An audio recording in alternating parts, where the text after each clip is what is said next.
Look, I'm going to be straight with you. My name's Cade Remington, and I've been hauling cargo across the outer fringe for the better part of 12 years. I've seen things that would make your hair stand on end, plasma storms that could atomize a frigate, black market deals gone sideways in ways you wouldn't believe. I even once watched a Thoraxian eat a live star squid whole, tentacles still writhing. But nothing, and I mean nothing, prepared me for what happened when I touched Lixara's hand on the trading station orbiting Meridax 4. I should probably back up a bit. 3 weeks before everything went sideways, I was docked at the Constellation Hub, a massive trading station that floats in neutral space between 6 different territorial zones. It's the kind of place where you can buy anything, sell anything, and get killed over anything if you're not careful. My ship, the Dusty Horizon, needed repairs after a particularly rough jump through an unstable wormhole, the kind of repairs that drain your credit account faster than a siphon leech drains fuel. I was sitting in a dive bar called the Comet's Tail, nursing something that passed for whiskey but probably started life as engine degreaser, when I first heard about the Cindery delegation. The bartender, a 6-armed Kelvorian named Trask, was gossiping with another patron about how some high-born alien nobles had just arrived looking for a human mediator. Apparently, they needed someone to help negotiate a mining contract with a human corporation that had been giving them the runaround for months. Now, I'm no diplomat. I'm a freight hauler with a fast ship and a talent for getting out of tight spots. But the way Trask described the payment, enough credits to not only fix my ship, but upgrade her with military-grade shields and a new jump drive, well, that got my attention. I figured, how hard could it be? Sit in a room, nod at the right times, maybe smooth over some cultural differences. I'd dealt with dozens of alien species in my travels. I could handle one more. That's where I made my first mistake, assuming I knew what I was walking into. I made contact through a broker, a human woman named Sienna, who specialized in connecting freelancers with high-paying, high-risk jobs. She looked at me like I was insane when I told her I wanted the Cindery gig. Said most people who'd worked with them came back either rich or traumatized, and sometimes both. But she set up the meeting anyway, probably figuring the commission was worth my potential psychological breakdown. The Cindery delegation was staying in one of the luxury sections of the station, the kind of place where the artificial gravity felt smoother and the air didn't smell like recycled sweat and machine oil. I cleaned myself up as best I could, put on my least stained jacket, and tried to look like someone who knew what they were doing. When I walked into that conference room, I got my first look at them. The Cindery. Beautiful doesn't quite cover it. They were humanoid, tall and elegant, with skin that seemed to shimmer between shades of deep violet and midnight blue, depending on the light. Their eyes were large, luminous things in shades of silver and gold. But it was their markings that really caught my attention. Intricate patterns that looked almost like circuitry running along their necks, arms, and faces. Later, I'd learned those patterns told their entire family history, their social status, even their emotional state, if you knew how to read them. There were 5 of them in that room, but my eyes kept getting drawn to one in particular. She was seated at the far end of the table, her posture absolutely perfect, wearing robes that seemed to be made of liquid starlight. Her markings were more elaborate than the others, deep indigo lines that pulsed faintly with what I'd later learn was a sign of concentration. Her hair, if you could call it that, was more like fine crystalline strands that caught the light and threw it back in rainbow fragments. The woman at the head of the table stood when I entered. She was older, her markings darker and more settled, speaking of age and authority. When she spoke, her voice had a musical quality that the translator implant in my ear struggled to render properly. She introduced herself as Matron Velrith, the head of House Cindery, one of the oldest and most powerful families on their home world of Cindara Prime. The others, she explained, were her advisors and family members. The young woman who'd caught my attention was her daughter, Lixara, who would be overseeing the mining operations if the contract negotiations succeeded. I gave them my pitch, what little I had, explained my experience navigating different cultural expectations, my knowledge of human corporate tactics, my absolute discretion in sensitive matters.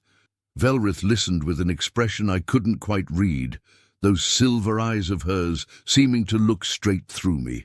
When I finished, she conferred quietly with her advisors in their own language, which my implant could only render as musical tones and emotional undercurrents. Finally, she turned back to me. She said they would accept my services, but I would need to understand something fundamental about their culture before we proceeded. The Sindari, she explained, were a people of profound physical boundaries. Touch was not casual among them. It was reserved for family, for bonded pairs, for moments of deep significance. Even a handshake, as humans understood it, didn't exist in their culture. I nodded along, figuring this was just another cultural quirk to add to the mental list I kept for dealing with different species. Don't stare at a Krillion's eye stalks. Don't mention debt around a merchant caste Vaxian. Don't touch the Sindari unless you're family. Easy enough. The negotiations began the next day in a corporate conference room that the mining company, Helios Extraction, had rented for the occasion. The company had sent 3 representatives, all of them the kind of slick corporate types who'd sell their own mothers if the profit margin was right. Lead negotiator was a man named Reeves. Grey suit, grey personality. The kind of guy who probably dreamed in spreadsheets. For the first 3 days, things went smoothly. I translate not just the words, but the intent behind them. When Reeves tried to slip in a clause that would give Helios exclusive rights to any secondary mineral discoveries, I caught it and explained to the Sindari what it really meant. When Velrith pushed for environmental protections that would have made the operation unprofitable, I helped her understand the human perspective without dismissing her concerns. Lixara attended every session, usually sitting quietly beside her mother, but I noticed she was always watching, always analyzing. A few times I caught her eye across the table and something passed between us. Not romantic, not yet, just recognition maybe. 2 people stuck in a room full of talking heads, both wishing they were somewhere else. On the 4th day we hit a major snag. Helios wanted to bring in human overseers to manage the Sindari workers. Velrith absolutely refused, seeing it as an insult to her people's competence. Reeves wouldn't budge, citing liability issues and corporate policy. The temperature in that room dropped about 20 degrees, metaphorically speaking, and I could see this whole deal circling the drain. That's when Lixara spoke up for the first time. Her voice was different from her mother's, younger, but with this underlying strength that made everyone stop and listen. She proposed a compromise, a joint oversight committee with equal representation from both sides, with me serving as a neutral arbitrator for any disputes that arose during the mining operation. It was brilliant. It gave Helios their accountability structure while respecting Sindari autonomy. Reeves looked like he wanted to argue, but even he could see it was a good solution. Velrith considered for a long moment, her markings shifting through several shades I couldn't interpret before she agreed. We broke for the day on that positive note, with plans to draft the new language overnight. As everyone filed out, I found myself walking beside Lixara.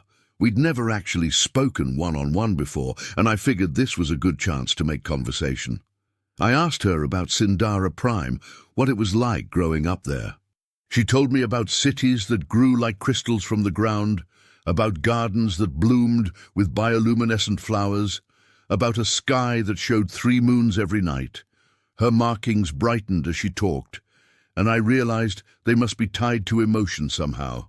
The more animated she became, the more they glowed. She asked me about Earth, about what it was like to grow up on humanity's homeworld. I had to admit I'd never actually been there. I was born on a colony station, raised in transit between worlds.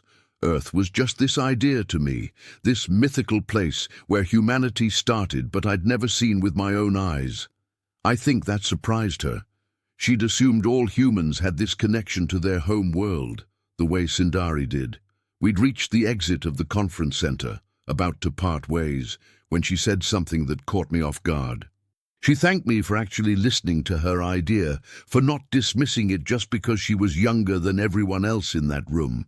Said most of her mother's advisors treated her like decoration, something pretty to prove the family's status, but not someone whose opinions mattered. I don't know what came over me. Maybe it was the way the light caught her markings just then, making them shimmer like liquid silver. Maybe it was the genuine appreciation in her voice. Maybe I'm just an idiot who doesn't think before he acts, but I reached out and touched her hand, just a brief squeeze, the way you might reassure a friend. The moment my fingers made contact with her skin, Lixara went absolutely rigid. Her markings flared so bright I almost had to look away, cycling through colors I hadn't seen before, deep crimsons and electric whites. Her eyes went wide, pupils dilating until they nearly eclipsed the silver. She made this sound, not quite a gasp, not quite a cry, just this sharp intake of breath that spoke of shock and something else I couldn't identify. I jerked my hand back immediately, my brain finally catching up with my actions. I started apologizing, remembering too late Velrith's warning about touch, about boundaries, about how serious physical contact was to her people. Lixara just stood there, trembling, her markings still blazing like warning lights. Then I heard it. A scream. Not from Lixara, but from down the corridor.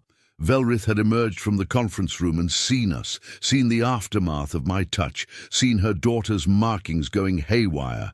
The matron's shriek was in her own language, which my translator implant struggled to process, but the emotion came through crystal clear. Rage, horror, disbelief. She rushed forward, placing herself between me and Lixara, her own markings darkening to nearly black with fury. The other Sindari delegation members appeared, forming a protective circle around Lixara, all of them staring at me with expressions ranging from shock to disgust. Velrith's words, when they came, were icy with controlled wrath. She asked me, her voice shaking, if I had truly just done what she thought she'd seen, if I had actually touched her daughter's hand. I admitted I had, tried to explain it was just a gesture of reassurance, meant nothing serious by human standards, was just being friendly. Friendly, she repeated, the word dripping with contempt. Then she said something that made my blood run cold. She said that by my action, by that touch, I had just proposed a formal bonding to her daughter. In Sindari culture, to touch someone's hand, skin to skin, was to declare your intention to join your life with theirs. It was the most sacred gesture in their entire society, reserved only for those who wished to be bonded, their equivalent of marriage. I tried to explain it was a mistake, a cultural misunderstanding, that I hadn't known. But Velrith cut me off. She said ignorance was no excuse, that I'd been warned about the importance of touch, that I'd violated not just custom but sacred law. And now, because Lixara's markings had responded, because her body had reacted to my touch with that flare of light and color, the bond was considered initiated, witnessed by others, binding under Sindari law. I looked past Velrith to Lixara, hoping she'd say something, anything, to help diffuse this situation. But she was still frozen, staring at her own hands like they belonged to someone else, her markings slowly fading back to their normal indigo but still pulsing with an irregular rhythm. Velrith informed me that we would return to their quarters immediately, that this situation required the full counsel of the family's advisors, and that I was, as of that moment, under their authority until this matter was resolved. It wasn't phrased as a request. Two of the larger male Sindari moved to flank me, making it clear that refusal wasn't an option. The walk back to their luxury suite was the longest of my life. Other station residents stared as we passed, probably wondering why a human was being escorted by what looked like an alien honor guard. My mind was racing, trying to figure out how I'd gone from simple mediator to accidental fiancé in the span of 30 seconds. Their quarters were even more lavish than I'd imagined. The walls seemed to be made of that same crystalline material as Sindari hair, catching and refracting light in mesmerizing patterns. Furniture that looked grown rather than built curved up from the floor. And everywhere, absolutely everywhere, were these flowering plants that I'd later learn were brought from Sindara Prime, filling the air with a scent like honeyed thunder, if that makes any sense. Velrith directed me to sit on something that was probably a chair, but felt more like sitting on a supportive cloud. The rest of the delegation arranged themselves around the room, with Lixara being guided to a seat far from me by an older female who kept shooting me venomous looks. Velrith began to pace, her movements graceful but radiating tension. She explained in painful detail exactly what I'd done. In Sindari culture, the hand was considered the seat of intention, the point where will became action. To offer your hand to another was to offer your future, your loyalty, your very self. When done between two unbonded individuals, it was the first step in a courtship process that was sacred, regulated, and taken with utmost seriousness. The fact that Lixara's markings had responded so dramatically made it worse. In their culture, those markings were tied to a Sindari's emotional and physiological state. The brilliant flare I'd witnessed was called the resonance, and it meant her body had recognized mine as compatible, as suitable for bonding. It was rare, Velrith said, her voice tight. Not every touch produced resonance. Some Sindari went their entire lives without finding someone whose touch made their markings flare that way. It was considered a sign of destiny, of rightness recognized at a level deeper than conscious thought. I asked what happened if someone initiated a bond by accident, if there was a way to undo it. The room went silent. Velrith stopped pacing and looked at me with something that might have been pity mixed with her anger. She said that to reject a bond once resonance occurred was considered a profound insult, a violation of natural law. The person who initiated the bond and then withdrew would be declared outcast, forbidden from ever returning to Sindara Prime or having any dealings with Sindari society. But it wasn't just me who would suffer consequences. Lixara, having shown resonance with someone who then rejected her, would be marked as well. Not outcast, but damaged in the eyes of their society. Her prospects for future bonding would be severely diminished. Many would see her as someone whose resonance couldn't be trusted, whose judgment was flawed. For someone of her status, daughter of a matron, it would be devastating to the family's reputation. I started to get a sinking feeling in my gut.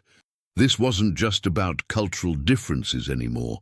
This was about politics, about family honor, about consequences that would follow both of us for the rest of our lives. One of the advisors, an elderly male with markings so dark they were nearly black, spoke up. He said there was another option. I could proceed with the bonding, undergo the formal courtship process, which would take approximately 30 days, and then complete the union ceremony. This would satisfy law and custom, preserve the family's honor, and respect the resonance that had manifested between us. 30 days, a month to go from complete strangers to married, by their customs, if not by mine. I looked again at Lixara, trying to read her expression. Her markings were still pulsing irregularly, and she wouldn't meet my eyes. Was she horrified by this? Resigned? Angry? I couldn't tell. I asked if I could speak with Lixara privately, just the two of us, to understand how she felt about all this. Velrith looked like I'd just suggested something obscene, but after some heated discussion in their language with her advisors, she reluctantly agreed. With one condition: the conversation would take place in an adjoining room with the door open and a chaperone present at all times. She designated the older female who'd been giving me death glares, whose name I learned was Sarith, Lixara's primary guardian and teacher. They led us to a smaller chamber off the main living area. The walls here were more opaque, offering at least the illusion of privacy. Sarith positioned herself near the door, arms crossed, making it clear she'd be watching my every move. Lixara sat on a low bench, finally looking up at me with those luminous eyes. I didn't know where to start. Sorry seemed inadequate, so I asked her straight out, what did she want? If she wanted me to reject the bond and accept the consequences, I would. It was my mistake, my ignorance. She shouldn't have to pay for that. She was quiet for a long time, her markings gradually settling into a steady, soft glow. When she finally spoke, her voice was different than I'd heard before. Smaller, vulnerable. She said she didn't know what she wanted, that everything had happened so fast. One moment she'd been thanking me for treating her with respect. The next, her entire world had turned upside down. She admitted the resonance had terrified her. She'd felt it before I even touched her. A growing awareness every time we'd been in the same room over the past days, like her body was tuning to a frequency only I broadcast. She'd ignored it, thinking it was just stress or the pressure of the negotiations. But when my skin met hers, there'd been no more denying it. Every nerve in her body had recognized me, had wanted more of that contact, in a way that felt both natural and completely overwhelming. She asked me if I'd felt anything. I had to be honest. I told her I'd felt a spark, something electric when we touched, but I'd assumed it was just static electricity from the station's environmental systems. I hadn't known it meant anything deeper, hadn't been aware my whole body was apparently making promises my brain knew nothing about. That made her laugh, a sound like crystal chimes, and some of the tension broke. She said that was very human of me, to not notice something so profound happening at a biological level. Sindari were raised from birth to be aware of their markings, their resonance, the way their bodies communicated what their minds might not acknowledge. But humans, she'd learned, often ignored what their bodies were telling them in favor of what their thoughts insisted was true. I asked her what the courtship process involved, if I agreed to proceed with this. She explained it was 30 days of supervised interaction, designed to determine if the initial resonance could develop into genuine compatibility. We'd spend time together daily, in various activities, both formal and casual. We'd share meals, conversation, even some physical challenges that tested how well we worked together. All of it monitored by family members to ensure propriety was maintained. At the end of 30 days, there would be a ceremony where we'd either complete the bonding, which involved a much more significant exchange of touch and vows, or formally separate with both parties accepting the consequences. She made it clear that while resonance was a good sign, it wasn't everything. Some couples discovered during courtship that they were fundamentally incompatible despite their bodies insisting otherwise. I thought about my ship, still in repair dock, about the mining contract that was probably dead now, about the life I'd been living, drifting from job to job, never staying anywhere too long, never committing to anything or anyone. And I thought about Lixara, this woman I barely knew but whose hand had fit in mine like it was made to be there. I told her I'd do it. I'd go through the courtship process. Not because I felt obligated, or at least not just because of that, but because I was curious. Curious about her culture, about what might happen if I actually stopped running long enough to see where this resonance might lead. I owed her that much, at least. And maybe, I admitted, I owed it to myself too. Her markings brightened at that, shifting to a warm amber that I was starting to associate with something positive. She said she'd like that, to have the chance to know me properly, to see if the person matched the promise her body seemed to think it had sensed. When we emerged from the private room, Velrith was waiting with barely contained anxiety. Lixara spoke to her mother in their language, her tone calm and measured. I watched Velrith's markings shift from angry red to surprised gold to contemplative violet as her daughter explained our decision. The matron looked at me for a long moment, reassessing. Then she said we would begin the courtship rituals at dawn the next day. In the meantime, I was to return to my ship, collect whatever belongings I needed for an extended stay, and present myself at their quarters at first light. She also made it clear that until the courtship was complete, I was not to touch Lixara again under any circumstances. The next touch between us would be during the bonding ceremony itself, if we reached that point. I nodded my agreement and left, my head spinning with everything that had happened. When I got back to the dusty horizon, my ship's AI, a sarcastic program I'd named Ada, immediately asked why I looked like I'd been hit by a cargo hauler. I explained the situation, and if an AI could laugh until they crashed, Ada would have. Instead, she just kept repeating variations of "you did what" for a solid 5 minutes before settling down enough to help me pack. That night, I couldn't sleep. I kept replaying the moment my hand touched Lixara's, the look in her eyes, the way her markings had exploded with light. Part of me was terrified. I'd never done anything like this before, never committed to anything longer than a 3-month shipping contract. But another part, a part I usually ignored, was excited, maybe even hopeful. I arrived at the Sindari quarters exactly at dawn, carrying a pack with clothes and toiletries and not much else. Velrith greeted me with formal coolness, explaining the structure of the next 30 days. The first week would be dedicated to cultural education. I would learn Sindari customs, history, language, and social expectations.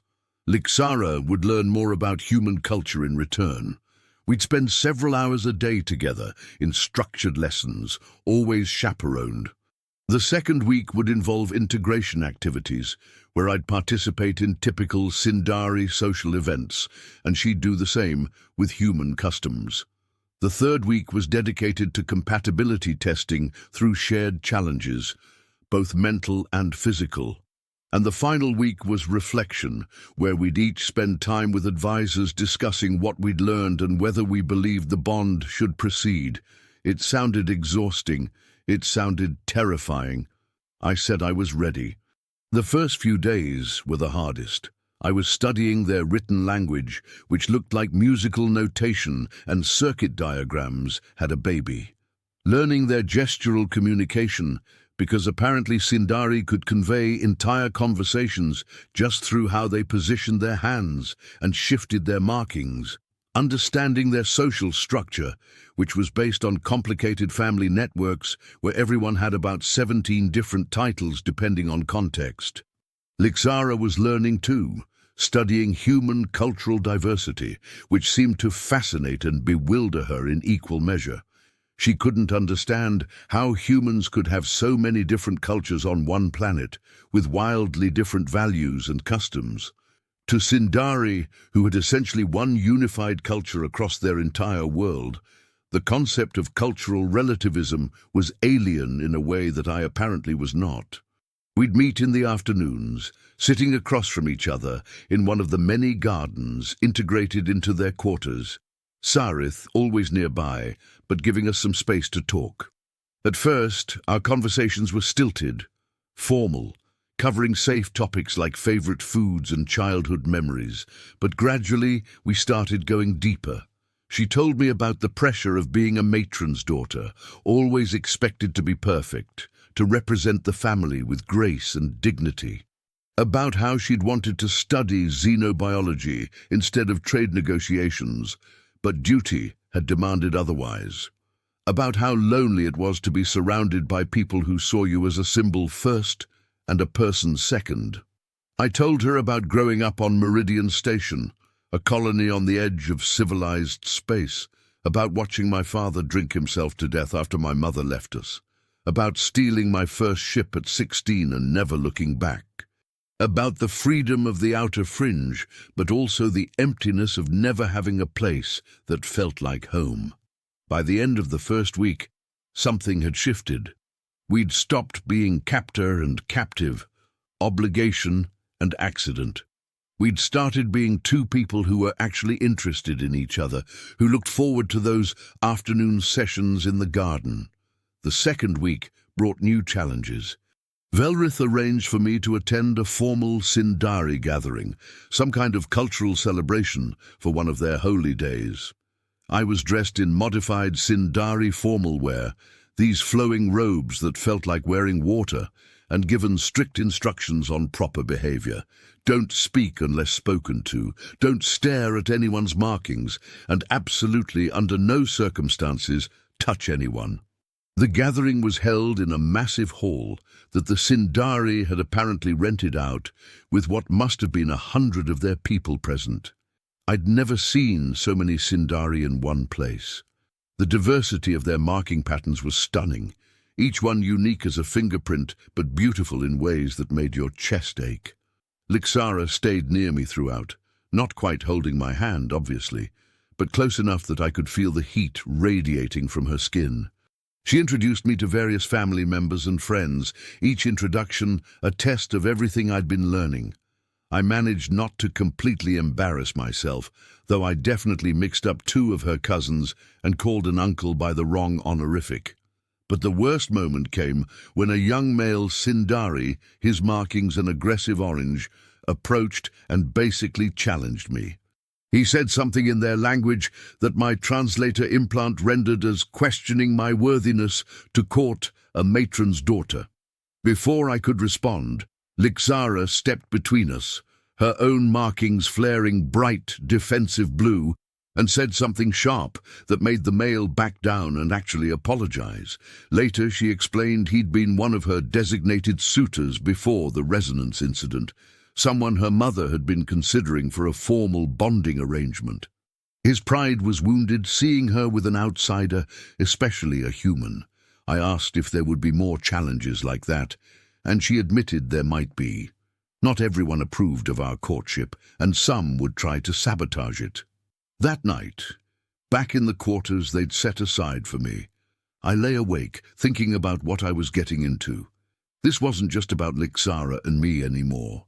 This was about politics, about alliances, about people's expectations and prejudices. Part of me wanted to run, to get back on my ship and disappear into the outer fringe where life was simpler, if not easier. But then I thought about Lixara standing between me and that angry male, defending me without hesitation. About the way her eyes lit up when she talked about the bioluminescent gardens of her home world. About how her laugh sounded like the universe had figured out music. And I stayed. The 3rd week's compatibility challenges were intense. They started with puzzle solving, these complex 3-dimensional logic problems that required us to work together. Lixara's mind was sharp, analytical, seeing patterns I missed, but I had a more intuitive approach that sometimes found solutions she'd overlooked. We learned to combine our strengths, and by the 3rd day, we were solving problems that should have taken hours in under 20 minutes. Then came the physical challenges. Sindari courtship apparently included tests of athleticism and coordination to prove that bonded pairs could function as a unit during their equivalent of daily life. There was a climbing challenge where we had to scale a vertical structure using only each other's guidance, since one of us was blindfolded at any given time. There was a rhythm-matching exercise where we had to replicate increasingly complex patterns of movement in perfect synchronization. That's when I really started noticing something. The more time we spent together, the easier it became to predict what Lixara was going to do. Not in a conscious way, but like my body was learning her patterns, the way she moved, the subtle shifts that came before action. And she seemed to be experiencing the same thing with me. The advisors monitoring us kept exchanging significant looks, but wouldn't explain what that meant. On the 21st day, something happened that changed everything. We were practicing what was essentially a dance, their traditional bonding dance that courting pairs were expected to perform at the ceremony if they chose to proceed. It required precise movements and absolute trust, as many of the steps involved one partner supporting the other's weight while they were completely off balance. We'd been practicing for hours, Sarith calling out corrections and adjustments, our bodies learning the rhythm and flow, and then, for just a moment, everything clicked. We moved together like we'd been doing this dance our entire lives, like our bodies were having a conversation our minds couldn't hear. The room seemed to fall away, and there was just her and me and the movement between us. When the sequence ended, I looked at Lixara and found her staring back at me with wide eyes. Her markings were doing something I'd never seen before, pulsing in perfect time with my heartbeat. Not her heartbeat, mine. Like she was somehow sensing my internal rhythms and reflecting them. Sarith stood abruptly, saying something in their language that sounded urgent. She left the room quickly, and moments later returned with Velrith. The matron looked at her daughter, at me, at the way we were still standing close enough to feel each other's breath, but not touching. Her expression was complicated, pride mixed with concern. She said what we'd just demonstrated was called true resonance, different from the initial spark of compatible biology. True resonance meant our bodies had learned to synchronize at a fundamental level, anticipating and complementing each other without conscious thought. It was rare, she admitted. Most bonded pairs never achieved it, even after years together. The fact that we'd reached it in 3 weeks was almost unheard of. But there was a problem. True resonance, once established, was permanent. Even if we decided not to complete the bonding, our bodies would remain synchronized. We'd spend the rest of our lives sensing each other's presence, feeling phantom echoes of the bond we'd established and then abandoned. It would be torture, she said bluntly, like being forever aware of a missing limb. I asked what she was saying. That we had no choice now. That we had to bond whether we wanted to or not. Velrith shook her head. She said we always had choice, but now our choice came with a much higher cost. If we walked away, we'd both suffer for it in ways that went beyond social consequences.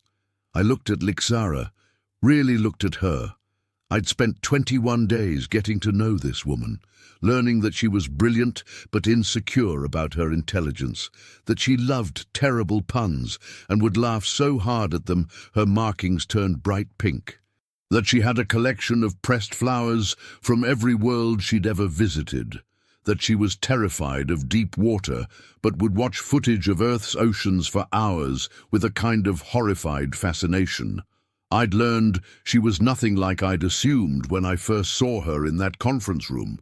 She wasn't some untouchable alien princess. She was real and complicated and funny and kind. And somewhere along the way, without quite noticing when it happened, I'd started falling for her. I asked if we could have a moment alone. Velrith looked like she wanted to refuse, but something in my tone made her nod. She and Sarith withdrew, leaving us in the practice room with just each other and the weight of an impossible decision. Lixara spoke first. She said she knew this wasn't what I'd signed up for, that I'd probably had a whole life planned that didn't include accidentally bonding with an alien I barely knew. She said she'd understand if I wanted to walk away, that she'd deal with the consequences of true resonance alone, if that's what I chose. But her markings, as she said this, were shifting through blues and greys that I'd learned meant sadness and resignation. I told her she was right, this wasn't what I'd signed up for. But then again, nothing good in my life had ever come from sticking to the plan. Every time I'd followed the safe path, the logical path, I'd ended up alone in the cockpit of my ship with nothing but regrets and Ada's sarcasm for company. I told her that these 3 weeks had been the most terrifying, confusing, and genuinely happy weeks I could remember.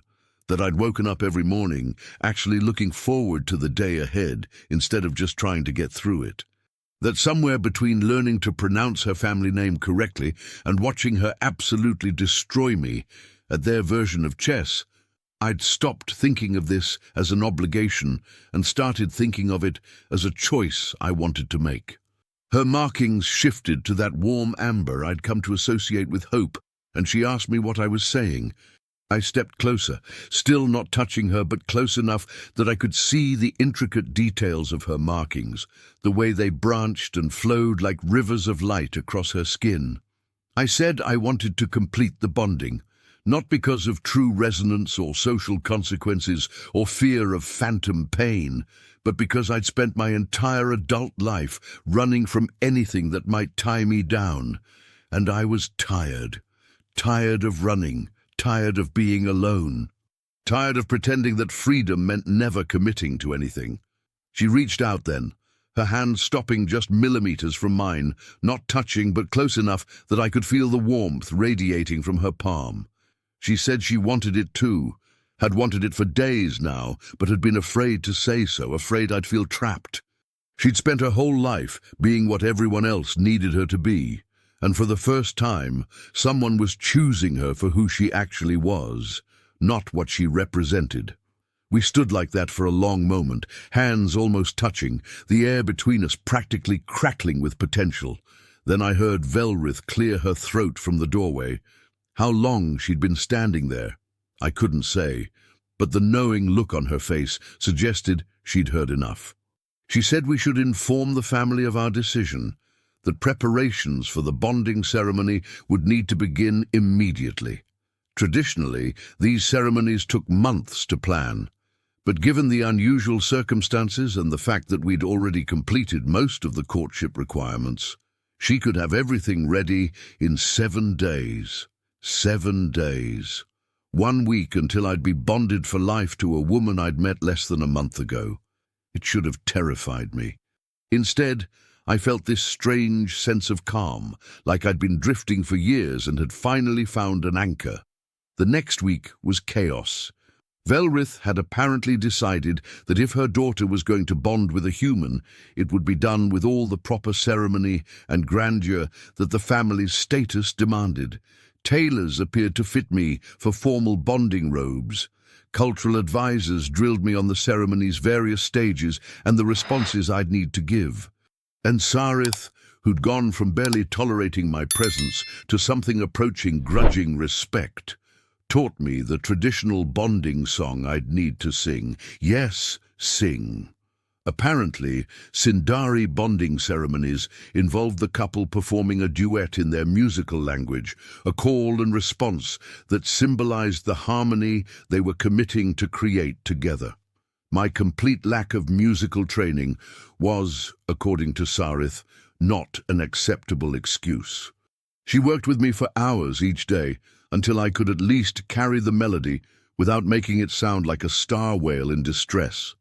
Lixara and I barely saw each other during this time. Tradition dictated that courting pairs spend the final 7 days apart, reflecting on their choice and preparing themselves mentally for the permanent nature of the bond. I won't lie, it was harder than I expected. After 3 weeks of seeing her every day, learning to read her moods in the shift of her markings, her absence felt wrong, like a part of me was missing. On the 3rd day of separation, Ada chimed in over my communicator, asking if I'd completely lost my mind. I'd programmed her with a personality, sure, but sometimes I regretted making it quite so judgmental. I asked what she meant, and she listed off everything I was giving up.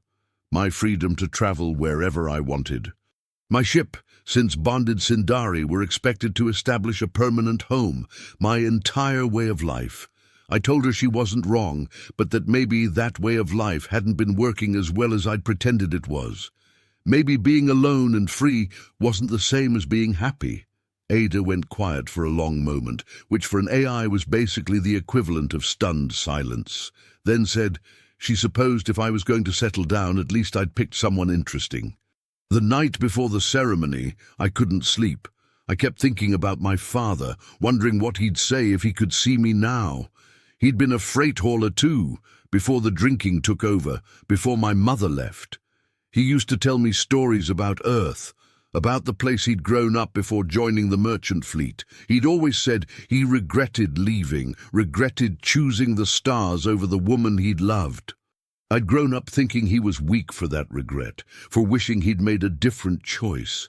But lying there in the darkness, I finally understood. It wasn't weakness, it was wisdom. Understanding that some things matter more than freedom, that sometimes the bravest thing you can do is stay. The ceremony was held in a massive hall on the station's highest level, with a transparent ceiling that showed the stars wheeling overhead. Hundreds of Sindari had arrived, along with a surprising number of humans and other species. Apparently, word had spread about the unusual bonding, and it had become something of an event. I stood at the center of the hall, wearing robes that seemed to be made of captured starlight, feeling more nervous than I'd ever felt jumping through an unstable wormhole. Then the music started, this incredible orchestral sound that the Sindari somehow produced through a combination of instruments and their own voices, and Lixara entered. I'd thought she was beautiful before, but this was something else entirely. Her ceremonial robes were alive with bioluminescence, patterns that echoed her markings, flowing and shifting with every step. Her hair, those crystalline strands, had been woven with what looked like captured light. And her markings themselves were brighter than I'd ever seen them, pulsing with anticipation and what I hoped was joy. She walked toward me slowly, the gathered witnesses parting to create a path. When she reached me, we stood facing each other, still not touching, the air between us heavy with promise. Velrith stepped forward to officiate, her voice carrying through the hall without any artificial amplification. She spoke about the nature of bonding, about commitment and choice, and the sacred responsibility of joining one's life with another's. She acknowledged the unusual circumstances of our courtship, the cultural boundaries crossed, the traditions adapted, but she said that at its core, bonding had always been about one simple truth: choosing to harmonize your life with another's, to create something together that neither could create alone. Then came the vows. Lixara went first, speaking in her language, her voice musical and strong. My translator implant rendered it, but even without translation, I could hear the emotion in every syllable. She pledged her loyalty, her partnership, her willingness to adjust her melody to create harmony with mine.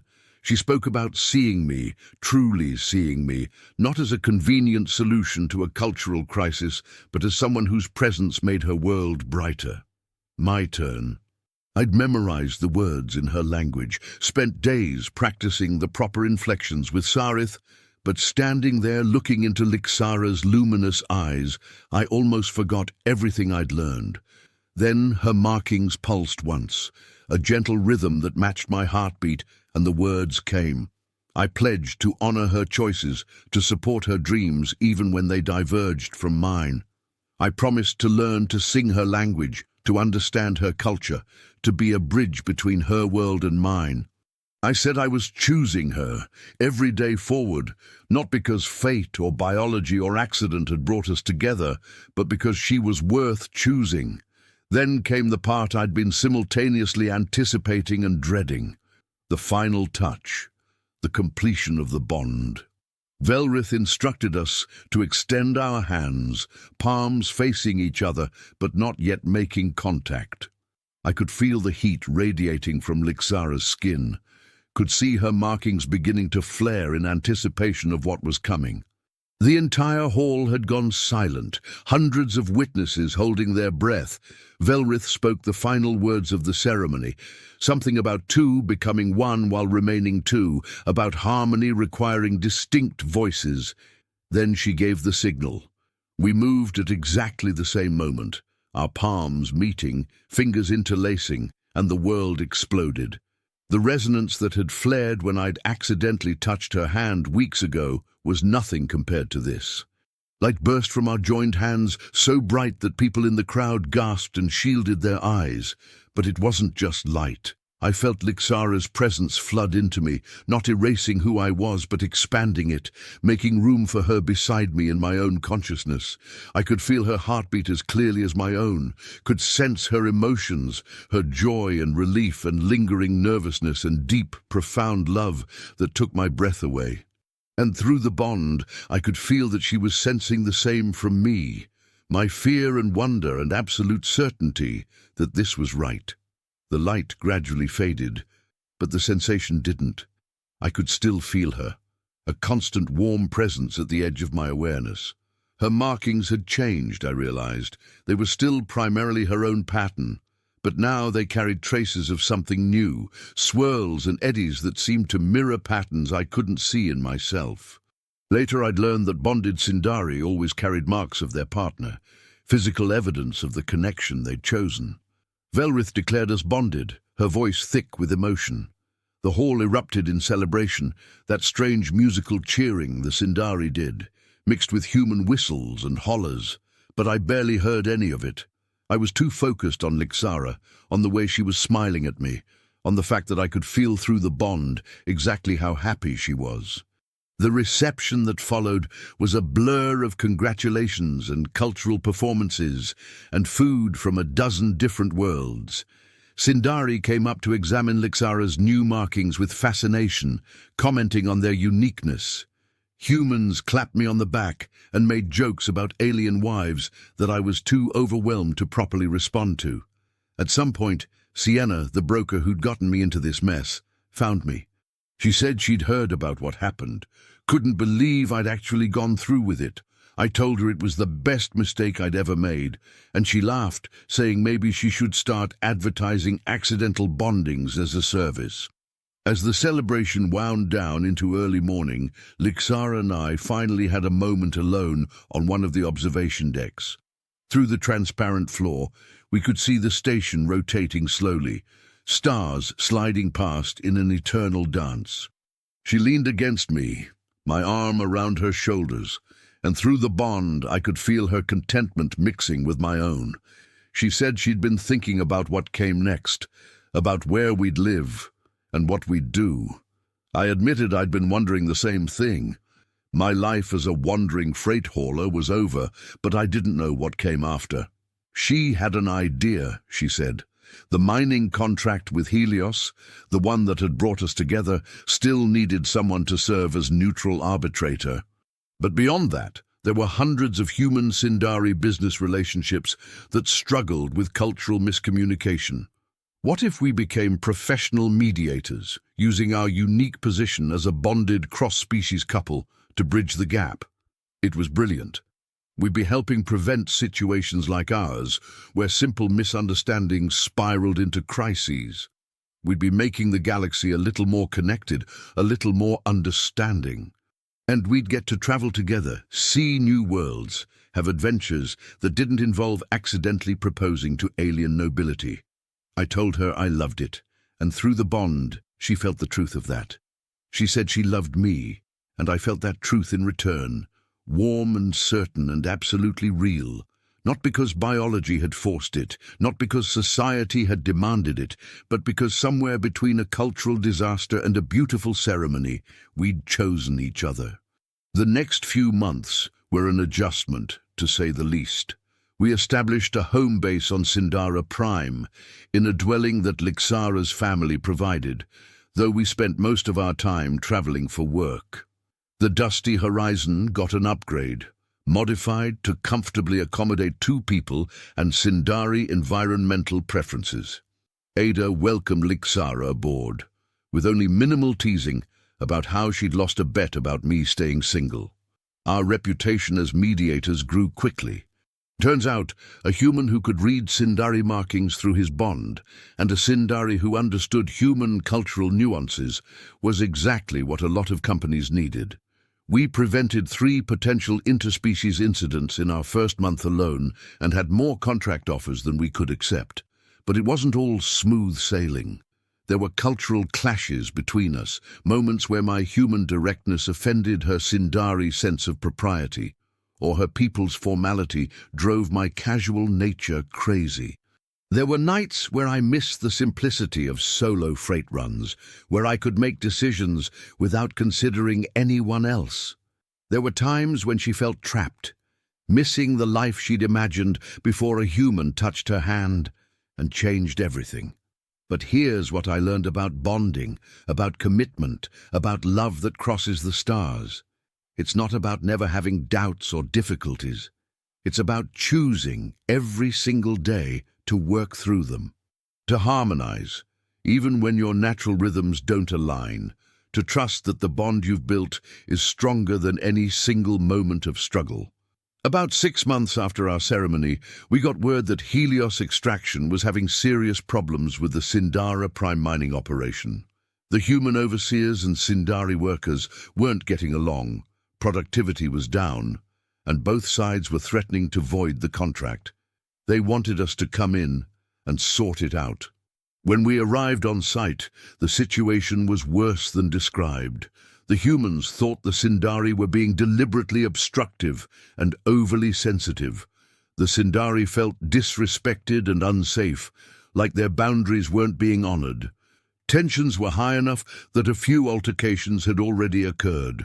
Lixara and I spent 2 weeks there, living in temporary quarters, mediating disputes, conducting cultural sensitivity training for both sides. It was exhausting work, but we fell into a rhythm. I'd work with the human staff, explaining Sindari customs and the importance of respecting them. She'd work with the Sindari, helping them understand that human directness wasn't meant as aggression. The breakthrough came when we organized a joint celebration, combining Earth's harvest festival traditions with a Sindari marking ceremony. We got both sides to actually socialize, share food, learn each other's music and dances. It wasn't a miracle cure, but it started breaking down the walls. By the time we left, productivity was improving, and people on both sides were at least trying to understand each other. The Helios regional manager, a gruff woman named Torres, pulled me aside before we departed. She said she'd been skeptical when corporate told her they were sending a bonded human Sindari couple to fix things. Thought it was a publicity stunt. But watching us work, seeing how we translated not just words, but intentions and contexts, how we served as living proof that cross-species understanding was possible, she got it. She said we were doing important work, making space a little less alien for everyone.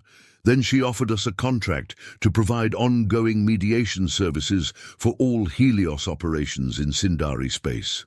The credits from that contract alone would have set us up for years. But it wasn't really about the money. It was about purpose, about using what we'd learned, the hard way, to help others avoid our mistakes, about proving that the galaxy was big enough for all of us if we just took the time to understand each other. A year after our bonding, we returned to Constellation Hub, the station where everything had started. Lixara wanted to see the Comet's Tail, the dive bar where I'd first heard about the Sindari delegation looking for a mediator.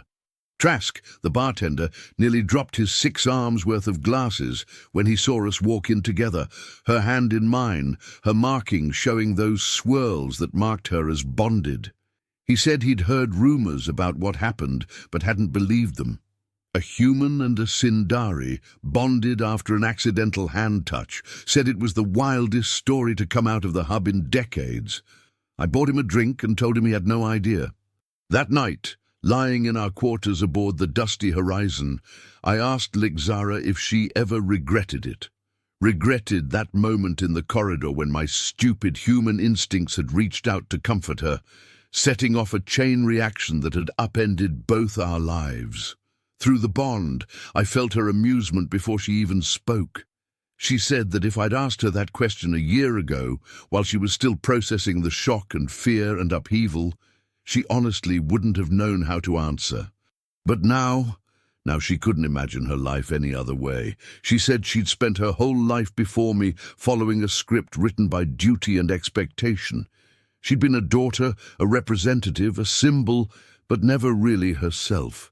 The accident that brought us together, the crisis that followed, it had forced her to choose, not what her family wanted, not what society expected, but what she actually wanted for her own life. And she chose me, chose us, chose a life of purpose and partnership and waking up every morning to someone who saw her, really saw her, and loved what he found. I told her I felt the same way, that I'd been running my whole adult life, calling it freedom when it was really just fear of commitment, fear of being hurt the way my father had been hurt. But the bond, our bond, it hadn't trapped me. It had freed me from the prison I'd built around myself. She asked what I thought my father would say if he could see me now. bonded to an alien, mediating disputes across the outer fringe, building something that mattered. I thought about it for a long time, feeling through the bond that she was content to wait for my answer, that she understood some questions needed space to breathe. I said I thought he'd be proud, not because I'd found someone to settle down with, though maybe that too, but because I'd figured out what he never did, that commitment and freedom weren't opposites, that choosing someone, really choosing them every day, was its own kind of liberation. 2 years after our bonding, Lixara told me she was carrying our child, the first documented human Sindari hybrid pregnancy, according to the xenobiologists who immediately wanted to study her. We politely declined to become a science experiment, though we did agree to share medical data in exchange for the best prenatal care the galaxy could offer. Those 9 months were terrifying and wonderful in equal measure. Nobody knew if the pregnancy would carry to term, or what complications might arise from mixing 2 different evolutionary paths. But through the bond, I could feel our daughter growing, could sense her presence like a small warm star nestled between Lixara's heartbeat and mine. Kira was born on Sindara Prime, in a medical facility that had specialists from 6 different species on standby. The delivery was complicated, but both my wife and daughter came through it healthy. When they placed Kira in my arms for the first time, I looked down at her face, her markings faint but visible, shifting through colors as she experienced the universe for the first time, and I understood what it meant to be bonded in a whole new way. I was bonded not just to Lixara anymore, but to this tiny person we'd created, to the future we were building together, to something bigger than any individual choice or accident. Kira inherited my dark hair and Lixara's luminous eyes. Her markings were different from pure Sindari, smaller and more subtle, but they responded to emotion just like her mother's. And from me, she got an apparently genetic predisposition to getting into trouble, because by age 2, she'd figured out how to override the child-proof locks on half our storage compartments. We adjusted our work schedule to accommodate parenting, taking contracts closer to home, building a network of other mediators who could handle cases when we needed to focus on family. Velrith, who'd gone from viewing me with suspicion to something approaching affection, was an involved grandmother teaching Kira about Sindari history and culture. And in a twist that still made me laugh, my mother, who'd abandoned my father and me when I was young, reached out after hearing about Kira through the human information networks. She wanted to meet her granddaughter.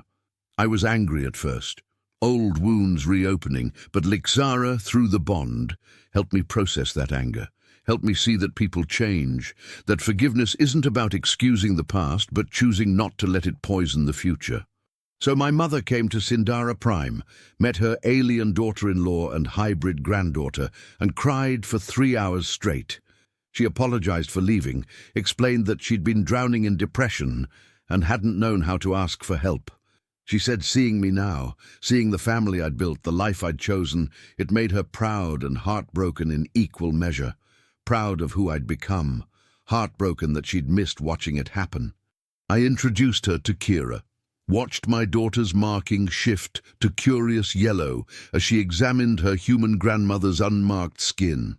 And I felt, through the bond with Lixara, her support and pride in me for choosing connection over resentment. 5 years after that day I touched Lixara's hand in a corridor, we were invited back to Constellation Hub to speak at a conference on interspecies relations. The organizers wanted us to share our story, to talk about how cultural misunderstandings could become opportunities for connection. Standing in front of a crowd of diplomats, corporate representatives, and curious citizens from 100 worlds, I told them about being a freight hauler who accidentally proposed to an alien princess, about the terror and confusion that followed, about learning to read emotions in the shift of bioluminescent markings, about discovering that love wasn't limited by biology or culture or expectation. Lixara spoke about the pressure of duty, about living her life for others until a human's instinctive kindness forced her to choose for herself, about learning that strength wasn't refusing to need anyone, but having the courage to build something with someone. Together, we talked about the work we did, helping others navigate the beautiful, complicated reality of a galaxy where hundreds of species tried to coexist. About teaching people that different didn't mean wrong, that what seemed like an insurmountable barrier was often just a bridge waiting to be built. The response was overwhelming.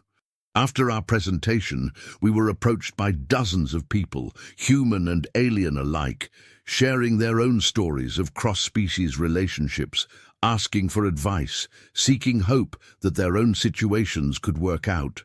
We exchanged contact information, offered what guidance we could, planted seeds of understanding that we hoped would grow. That night, Lixara and I found ourselves back at the Comet's tail, sitting in the same booth where I'd first heard about the Sindari delegation. Trask brought us drinks on the house, saying we'd made his dive bar famous. Apparently, tourists now came specifically to sit where the legendary accidental bonding had begun. I looked at my wife, her markings showing contentment and amusement in equal measure, our daughter asleep in her arms, with her own tiny markings glowing softly. And I thought about that moment 5 years ago, when I'd reached out without thinking, when my hand had met hers, when everything had changed in an instant. People asked me sometimes if I regretted it, the accident that had cost me my freedom and my old life, and I always told them the same thing. Regret implies wishing you could change the past. I didn't want to change anything. Every stumble, every misunderstanding, every moment of fear and doubt had led me here, to this life, to this family, to this purpose.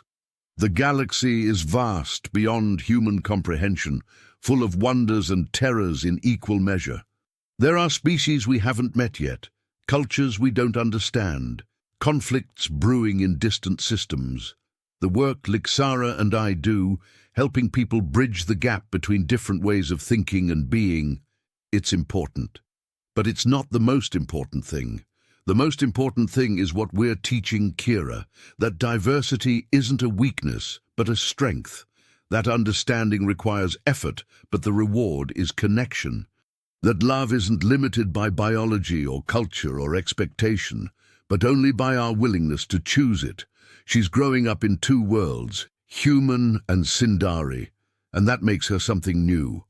Not human, not Sindari, something else, something more. And she's not alone. In the years since our bonding, there have been 17 other documented human Sindari bonds, plus countless other cross-species partnerships. The galaxy is changing slowly but surely, becoming more connected. Not everyone approves. There are human purists who see interspecies bonding as a dilution of humanity. There are Sindari traditionalists who view my marriage to Lixara as a stain on their ancient culture. There are species who look at all of us, human and Sindari and everyone in between, and see only potential conquest or profit or threat. But there are also millions, billions who are just trying to live their lives, raise their children, find meaning in a universe that's often cold and uncaring. And if Lixara and I can help even a fraction of them understand each other a little better, make space a little less alien, then every misunderstanding and cultural crisis and moment of doubt has been worth it. I'm not a freight hauler anymore. I'm a mediator, a husband, a father, a bridge between worlds.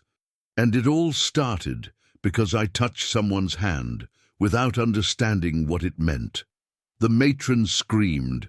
Preparations for a wedding began. And I found myself stumbling into a life I never planned but wouldn't trade for anything. They say the universe has a sense of humor, and I'm inclined to agree. It took a catastrophic cultural misunderstanding to show me what I'd been missing, to force me to stop running and start building. It took an accident to find my purpose, a mistake to find my family, a moment of ignorance to find love. So here's what I've learned. After 5 years of being bonded to a woman from another world, the best things in life are rarely the things you plan. They're the detours and accidents and moments when everything goes sideways. They're the times when you're forced to choose, really choose, who you want to be and what matters most. And sometimes, if you're incredibly lucky and impossibly foolish, the choice you make in a moment of crisis becomes the foundation of something beautiful. Something that spans stars and cultures and every difference that should have kept you apart but somehow brought you together instead. I'm Cade Remington, space cowboy turned accidental husband turned professional bridge builder. And this is the story of how I touched an alien's hand and found my home.